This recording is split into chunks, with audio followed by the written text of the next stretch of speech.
Hello viewers, যারা class 9 এ পড়ছো, আজকে তাদেরকে আমি ফার্স্ট ইউনিট টেস্টের জন্য নিয়ে চলে এসেছি বাংলা ব্যাকরণ সাজেশন। হ্যাঁ, তোমরা ঠিকই শুনেছো, আজকে তোমাদের বলে দেবো বাংলা ব্যাকরণের কোন কোন পার্ট থেকে ভালো করে প্রশ্নগুলো দেখে গেলে অনেক সময় ব্যাকরণে ফুল মার্কস পাবে এবং বাংলাতে ফুল মার্কস পাবে। তো দেখো তোমাদের ব্যাকরণে কি কি সিলেবাস রয়েছে সেটা ভালো করে দেখে নাও। রয়েছে ধ্বনি পরিবর্তন, সন্ধি, শব্দ গঠন কৌশল, বাংলা শব্দ ভাণ্ডার, আর রয়েছে ভাব সম্প্রসারণ। বোঝা গেল? সন্ধি তোমাদের মানে আসবে না, তোমাদের বেশিরভাগ দেবে কিন্তু ধ্বনি ও ধ্বনি পরিবর্তন, ঠিক আছে, আর শব্দ গঠন ও ধ্বনি মানে পরিবর্তন থেকেই দেবে।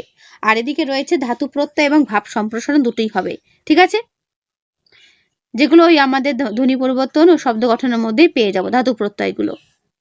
তো দেখো কি কি প্রশ্ন করবে। প্রথম প্রশ্ন, বাংলা ভাষায় মৌলিক স্বরধ্বনিগুলো কি কি?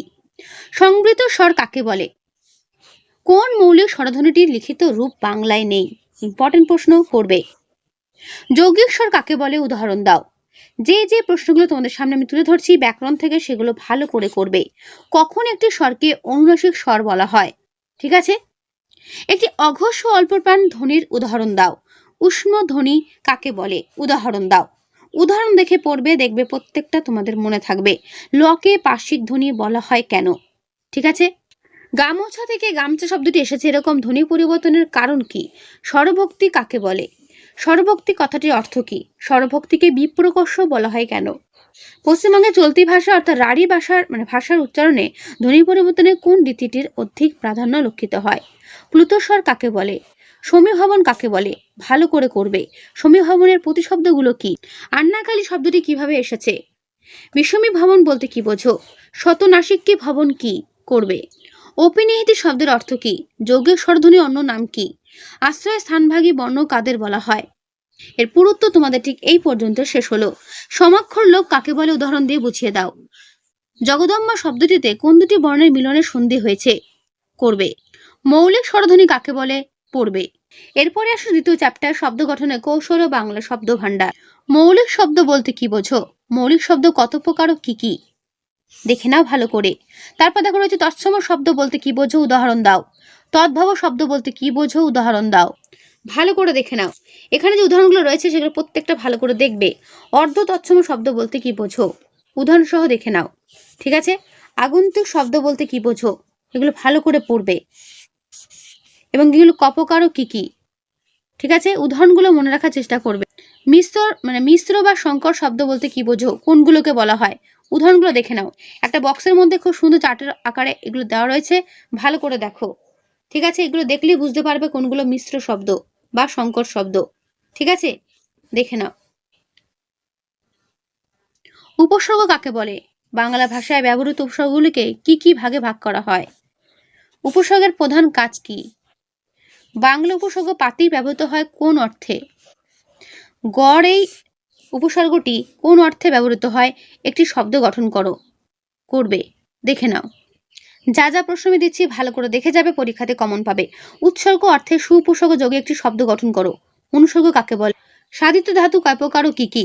ভালো করে করবে। সংযোগমূলক ধাতু কাকে বলে? প্রত্যয় শব্দটির সাধারণ অর্থ কি? উপসর্গ প্রত্যয়ের মধ্যে একটি করে মিল ও অমিল লেখো। কৃদন্ত শব্দ কাকে বলে? ঠিক আছে। সার্থিক প্রত্যয় কাকে বলে? শব্দ প্রত্যয়ের অন্য নাম কি?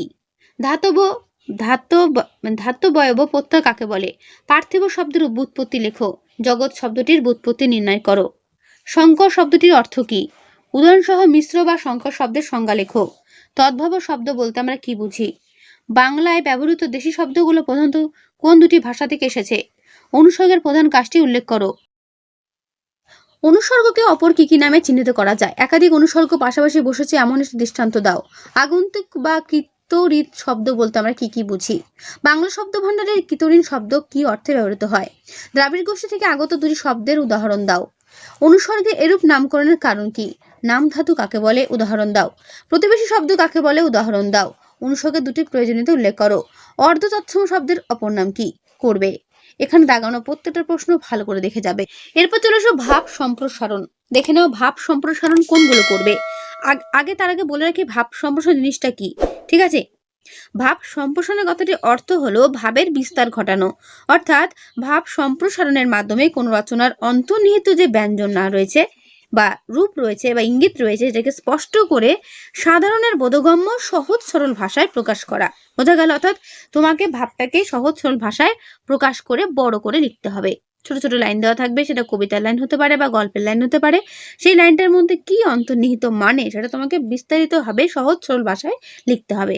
আশা করি বুঝতে পারলে।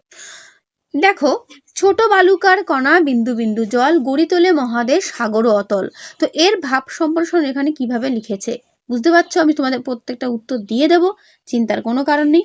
আবারটা যেগুলো দেবো সেগুলো প্রত্যেকটা ভালো করে করেছেও, ঠিক আছে? তাহলেই কমন পাবে। রাত্রে যদি সূর্য শোকে ঝরে অশ্রুধারা, সূর্য নাহি ফেরে শুধু ব্যর্থ হয় তারা। দেখে নাও ভালো করে। যারে তুমি নিচে ফেলো সে তোমারে বাঁধিবে যে নিচে, পশ্চাতে রেখেছে যারে সে তোমারে পশ্চাতে টানিয়েছে। দেখে নাও পুরো উত্তর। প্রত্যেকটা ভাব সম্প্রসারণ উত্তর সহ তোমাদের সামনে আমি তুলে ধরবো। এগুলো ভালো করে প্র্যাকটিস করে যাবে। পরীক্ষাতে না হলে 40-এ 40 পাওয়া কখনোই সম্ভব নয়। এই জগতে হায় সেই বেশি চায়, আছে যার ভুরি ভুরি, রাজার হস্ত করে সমস্ত কাঙালের ধন চুরি। দেখে নাও পুরোটা, খুব ইম্পর্টেন্ট রয়েছে। জগৎ জুড়িয়া এক জাতি আছে, সে জাতির নাম মানুষ জাতি, একই পৃথিবীর স্তন্যে লালিত, একই রবি শশী মোদের সাথী। দেখে নাও ভালো করে, দেখে নাও, করবে। দেখে নিলে এর পুরোটা তোমাদের ঠিক এই পর্যন্ত শেষ হলো। নদীর এপার কহে ছাড়িয়া নিঃশ্বাস, ওপারেতে সর্বসুখ আমার বিশ্বাস, নদীর ওপার বসি দীর্ঘশ্বাস ছাড়ে কহে যাহা কিছু সুখ সকলেই ওপারে। দেখে নাও, তোমরা একটা কাজ করতে পারো, ভাব সম্প্রসারণটা একবার পড়ে নেবে। এইটাই মুখস্থ করতে হবে তার কোনো মানে নেই, জাস্ট পড়ে নিজের মতো করে সহজ সরল ভাষায় লিখে দিলেই হবে, ঠিক আছে? যারা শুধু মরেন কিন্তু নাহি দেয় প্রাণ, কেহ কবু তাহাদের করেনি সম্মান। দেখে নাও, শৈবাল দিঘিরে বলে উচ্চ করি শির, লিখে রেখো এক ফোঁটা দিলেম শিশির। দেখে নাও ভালো করে, দেখে নাও। পুষ্প আপনার জন্য ফোটে না, পরের জন্য তোমার হৃদয় কুসুমকে প্রস্ফুটিত করিও। দেখে নাও পুরোটা, প্রত্যেকটার উত্তর পেয়ে যাবে। অন্যায় যে করে আর অন্যায় যে সহে, তব ঘৃণে তারে যেন তিন সম দহে। দেখে নাও, এর পুরোটা তোমাদের সামনে এই পর্যন্ত শেষ হলো। বন্যেরা বনে সুন্দর, শিশুরা মাতৃক করে। খুব ভালো এটা করবে। স্বাস্থ্যমগ্ন যেজন বিমুখ বৃহৎ জগৎ হতে, সে কখনো শেখেনি বাঁচিতে। দেখে নাও, যে কটা ভাব সম্প্রসারণ তোমরা দেখতে পেলে প্রত্যেকটা ইম্পর্টেন্ট রয়েছে, করবে। জীবে প্রেম করে যেইজন সেইজন সেবিছে ঈশ্বর। দেখে নাও, করবে। মেঘ দেখে কেউ করিস নে ভয়, আড়ালে তার সূর্য হাসে, হারা শশীর হারা হাসি অন্ধকারেই ফিরে আসে। খুব ভালো করে করবে। তো এই হলো তোমাদের পুরো ব্যাকরণ সাজেশন ভাব সম্প্রসারণ সহ, ঠিক আছে? এখানে সমস্ত কিছু আমি বলে দিলাম, যেগুলো আমি দিলাম সেগুলো প্রত্যেকটা ইম্পর্টেন্ট রয়েছে। ভালো করে করবে, মানে করবে, তাহলেই কমন পাবে, ঠিক আছে? তাহলে কেমন লাগলো প্রশ্ন উত্তরগুলো অবশ্যই কমেন্টে জানিও। ভালো লাগলে লাইক করো ও বন্ধুদের কাছে শেয়ার করে দিও যত পারো, ওকে? তাহলে আজকের এই সাজেশন ভিডিও এখানেই শেষ করছি। দেখা হবে নেক্সট ভিডিওতে। ভালো থেকো সবাই। আর হ্যাঁ, যদি অন্যান্য কিছু পার্ট দরকার হয় বা তোমাদের প্রয়োজন হয়, অবশ্যই আমায় কমেন্টে জানাবে, আমি তোমাদের দিয়ে দেবো, ঠিক আছে?